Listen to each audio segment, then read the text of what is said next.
Matthew?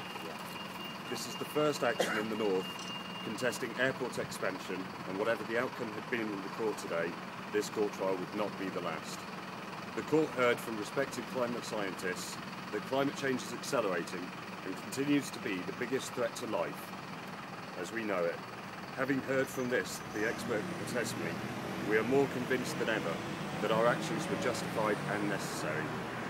We have heard in court today from local councillor Martin Eakins and from Heathrow MP John McDonnell that the political system, both locally and nationally, is failing to address the public health emergency that is climate change.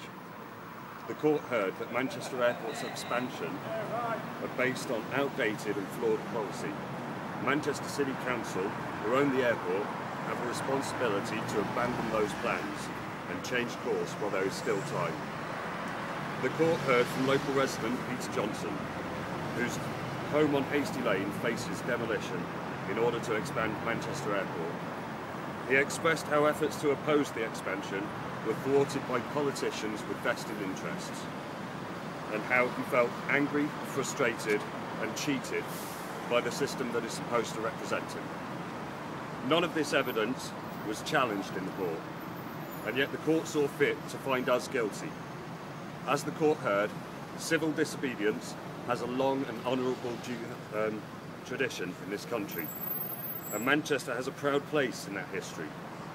We all have a duty and a responsibility, and we will continue to act and stop climate change. We would like to thank everyone who has supported us during the trial, locally, nationally and internationally. You talk about